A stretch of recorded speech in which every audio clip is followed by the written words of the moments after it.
or maybe 6% of your strength, of the energy. Because if you just kind of like squeeze his face, and he's like, oh yeah, I'm tapping, and then you're like, oh okay, I have the choke. But then once you have to finish somebody that like is going live and going 100%, and you try to squeeze that, and he's not gonna give it to you because now he can take a little bit of like a pressure against the face. So we have to make sure we have like a choke position and not just kind of like a cranking position. And I believe that's what makes the move so efficient, because all my base, all my weight, all my body is concentrated against the neck. Not against the jaw, not against the arm, not against like a big joint like a shoulder or knee or anything like that. It's just against the neck. And you know, not many people is tough once you squeeze the neck. They can be tough like to let the arm break. They can be tough to let the ankle crank. But once the neck, they can be tough, but then they're gonna fall asleep. And that's usually like what happens with the choke. And that's what I feel like I trust so much in a choke, instead of just like a joint submission. What I love too, but if I have an option to have a choke and a joint submission, I'll definitely gonna go to the choke, because I know like even if the person is really tough and he doesn't tap, in the end like he's gonna fall asleep because he's gonna lose by getting choked out like that. So one more time over here, guys. I have the side control. I was able to get the person's hands out of the way, and I get over here. Look, it's almost like you take a shot and then you hit the shot, you know you cut the person's neck open, you're good to go. So you need to just organize to do everything right. But then sometimes people get over here and the person is not moving, but then the other person start moving on top like too much. I don't know if you guys can see it, but if I go too far, all my pressures are going to one side of his head and not against his neck. So I'm taking the pressure like away from the position. So once I get over here, once I feel like my shoulder is aligned with his shoulder, I don't want to keep driving and push more. I have to make sure like my head is going straight like towards his feet, and I'm staying lined up with him. And if I shift my hip a little bit, I tend to start losing my balance. If he move, I get off of balance. So I'm gonna lose the position too. So the most important as a base over here is to have my body aligned with him. So my body's alignment so I don't fall, and my body's alignment so I make sure all the pressure goes against his neck. I have the other hands connect. I start doing the squeeze. I stay aligned with his body, and my feet stay on the ground. Not my knee. I'm not putting just my knee. I'm just putting like my toes on the ground just to stay in the position. And then I'm putting a constant pressure. I'm not doing like 100% and like on my arm style, I'm taking a little bit of pressure. I'm putting 100% and my arm is getting tired and put a little bit less pressure. I'm keeping like a steady pressure. I find alignment. I get my shoulder pressure against his neck. I keep everything tight and just tight squeeze. If I start like putting pressure and take it out, every time I take it out, I feel like he take a deep breath again. So I have to keep a slow pressure, but constant pressure. And I trust on that pressure because I know his head is in place. So I was able to get here, keep his head locked, and just keep the pressure. And I don't need to take much. I just cannot lose the position. And usually people lose the position because they start to adjust the position. They start to like move, and then they post a bump and then they lose the position, they end up on the bottom. So all I'm doing, I land over here. I know I'm aligned with his legs. Now what I have to do is just to keep my feet a little bit wide. If I put my feet together, I'm gonna roll. So I don't wanna roll, I wanna just keep my leg kind of like slightly spread out. It's not completely spread out too, but just slightly spread out. And my feet pulse, because once he bumped, my feet has to pull. He bumped the other way, my feet has to pull, and then I have the position. And guys, you see someone that's side control. When I'm teaching and I see my students drilling, I go look, I find they're doing the move and the person's head is like this. They almost touch like the person's head like closer to the shoulder. So you just have to do the same choke with the same squeeze with your body lined up with his body. One more time. And if you're not sure, you just have to walk and practice so you can have that sense of like, oh, I'm going too far. If my feet start working too much, Look, I can see the line of his leg. If my feet start passing towards the line, it means like I'm changing the course of his body, and so his head is not going to be straight. So I clean up his hand, I drop the other hand, go over and just go quick. Once I get over here, hands connect and drop the shoulder. One more time, drop.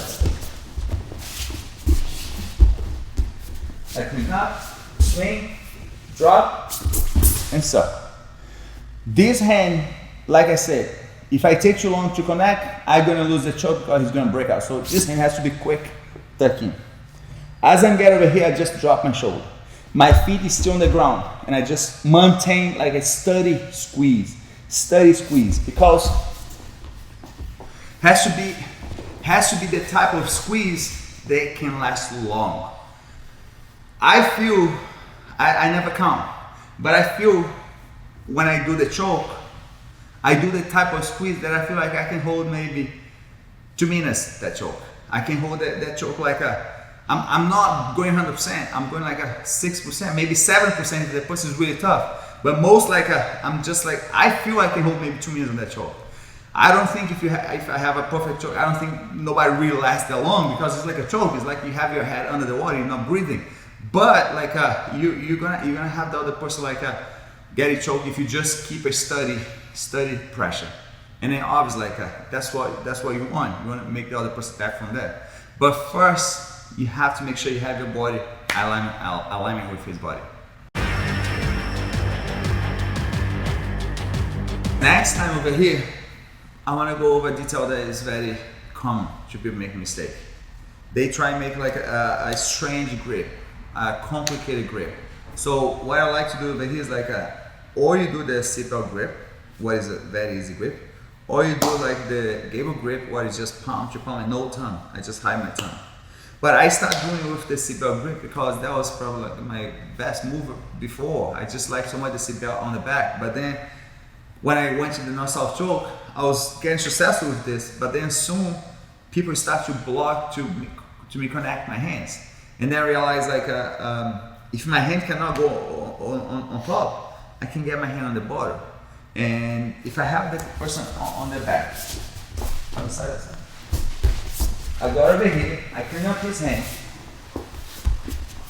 I have him aligned with me, and I put the first hand, and if he just walk his shoulder back a little bit, his hand, his shoulder weight, his body weight is most likely already on top of my hand. If I try to fit my hand inside, it's almost like when you try to get someone's choke and the person has the chin touch, so it doesn't get in there. But I can any moment lift it up like a little bit of his shoulder and then put my other hand underneath, and then I have a perfect choke position. But obviously like, I cannot have one knee up like this. I'm just doing this so I can lift it up. But stay here, Mateus. So I put the first hand, I'm just lifting up his shoulder a little bit and put the hand underneath. That's one thing that kind of like I changed like a halfway towards like when I was doing the submission. So I got here, he put the shoulder on top of my hand. I cannot connect the second hand over, so hand just go under. And then one more time, I will just drop my shoulder against his neck. I have to be very careful where I put my head, because I don't want to put my head under his armpit. I don't want to put my neck against his arm. If he start putting his arm over here on the forearm, Mateus, I have to get up. I have to get away of his arm. So I need to just make sure my head is away from his neck. Once I have the first grip. One more time, I need to emphasize like a seatbelt, north-south choke, guillotine. One of the reasons why I think when people ask me like, why do you think like you have a good seatbelt? Why do you think you have a good guillotine? Because I don't have to think too much. It's just like an easy grip. You make one grip, you have a choke. You make one grip, you have a submission. You don't have to change that many like steps so you can get to the submission. So this is one example like just like the guillotine choke, just like the seatbelt, you just need to just connect your hand. And that noise that I make is because like I'm trying to get that quicker. And this is my race to get the submission. This is my race to win that match. This is my race so my opponents cannot use all his weight and his energy to beat me. Because if I just make one grip, what I believe, I organize everything to get to the person's neck and have his neck clear. And as long like I just connect one last grip, everything is done. All the work is gonna be pays off because like I got the submission. So if you like a move, if you like a submission, has to be something like a quick to apply. And I used to do this, where it was easy to make grip, but then people start blocking, so the hand just go underneath. And you make sure you just keep the same steady pressure. And I like to emphasize all those details because every little thing counts. If you're looking for to make someone bigger and stronger than you, to tap and give up and just kind of, you know, we talk about like if you go to a big tournament, you talk about big dreams, you know, in the same way how I want to win and I submit, he wants to win and submit me too. So we have to organize and make everything like precise and well done so we can get the win.